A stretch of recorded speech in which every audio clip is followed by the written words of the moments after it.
তো বন্ধুরা, মৌলভী সাহেব যেটি কথা বলেছে আমাদের ৩৩ কোটি দেব দেবতা নিয়ে, অনেক আমার ভালো লেগেছে কথাগুলো শুনে।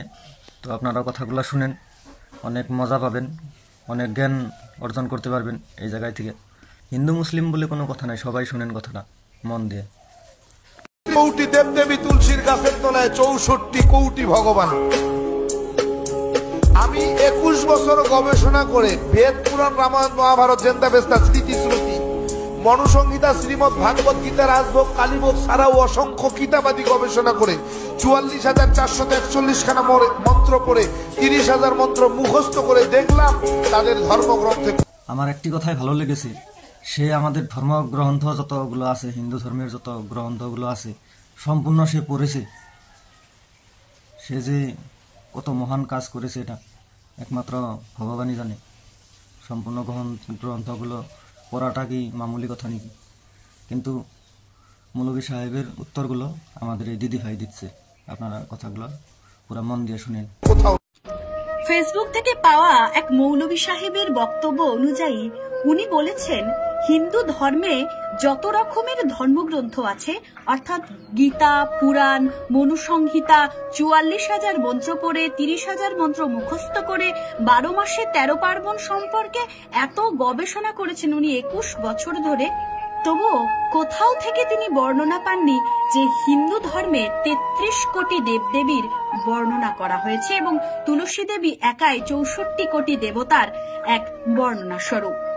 প্রথমেই ওনাকে আমি ধন্যবাদ জানিয়ে নেব, উনি একজন মুসলমান হয়েও আমাদের এই হিন্দু শাস্ত্র এবং ধর্ম গ্রন্থগুলোকে পড়েছেন এবং অনুধাবন করেছেন। একজন সনাতনী মানুষ হয়ে আমারও কিছু বক্তব্য আছে।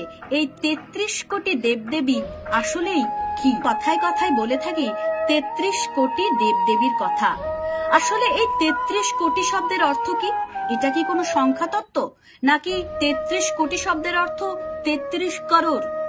না, একদমই তা নয়। ৩৩ কোটি শব্দের অর্থ কখনোই ৩৩ করোড় নয়। তাহলে কি?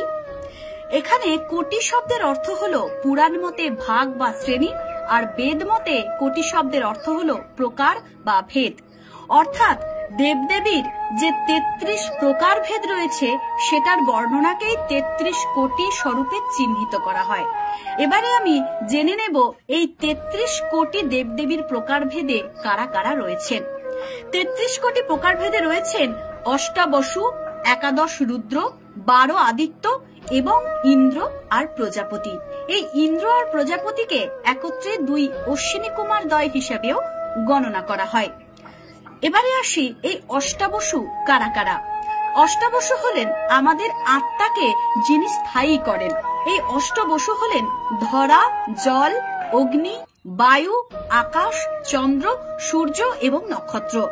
এরপরে আমরা জেনে নেব ১১টি রুদ্রের কথা। এই ১১টি রুদ্র হলো আমাদের শরীরের ১১টি অব্যয়।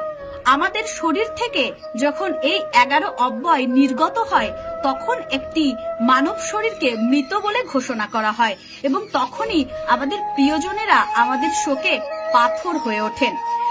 আমরা সত্যি কি জানি এই ১১ রুদ্রকে আসলে কোন কোন নামে অভিহিত করা হয়? এই ১১ রুদ্র হলো পান, আপান, ব্যান, সবান, উদান এবং নাগ, কুর্ম, কিরকল, দেবদত্ত এবং ধনঞ্জয়। এদের মধ্যে প্রথম ৫টি হলো প্রাণ রুদ্র এবং দ্বিতীয় ৫টি হলো উপপ্রাণ রুদ্র, আর ১১ নম্বর রুদ্রের নাম হচ্ছে জীবাত্মা। এই ১১টি রুদ্র যখন দেহ থেকে নির্গত হয় তখন আমাদের প্রিয়জনেরা আমাদের শোকে রোদন করেন। সেই কারণের জন্যই এদের নামকরণ হয়েছে রুদ্রের নামে। তারপরে আসি ১২ আদিত্যের কথায়। কশ্যপ ঋষির দ্বিতীয় স্ত্রী অদিতির গর্ভে যে সন্তানের জন্ম হয় সেই ১২ জন সন্তানকে একত্রে বলা হয় ১২ আদিত্য। এদের নাম যথাক্রমে অংশুমান, অর্জমান, ইন্দ্র, ত্বষ্টা, ধাতু, পর্জন্য, পৃষ, ভগ, মিত্র, বরুণ, বিবস্বান ও বিষ্ণু। এই ১২ জন আদিত্যকে একত্রে ১২ মাস হিসেবে গণনা করা হয়। পরবর্তীতে ৩২তম দেবতা হলেন ইন্দ্র, এবং 33তম দেবতা হলেন প্রজাপতি, যাকে আমরা একত্রে অশ্বিনী কুমার দয় নামেও চিনে থাকি।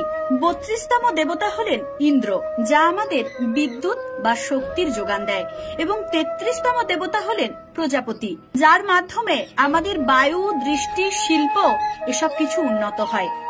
হিন্দু ধর্মে অনেক কিছুই আমরা অনেকেই জানি না, সেই সব নিয়ে আলোচনা করার জন্যই আমার ভিডিওগুলো আপনারা দেখতে পাবেন। যাদের ভালো লাগবে ভিডিওগুলোকে শেয়ার করে অন্যদের কাছে ছড়িয়ে দেবেন, কারণ একজন সনাতনী হিসেবে সনাতন ধর্মের সঠিক ব্যাখ্যা এবং তার বিশ্লেষণ জানা আমাদের প্রত্যেকের কর্তব্য। ভালো থাকবেন, ধন্যবাদ। কথাগুলো শুনে কিন্তু আমার মন ভরে গেল, অনেক ভালো লেগেছে দিদি ভাইয়ের কথাগুলো শুনে। তো আপনাদের মতামতটা কমেন্ট করে জানান কীরকম লাগলো শুনে। যদি ভালো লাগে অবশ্যই লাইক, কমেন্ট, শেয়ার করবেন। তো সুস্থ থাকবেন, ভালো থাকবেন, টাটা, বাই বাই।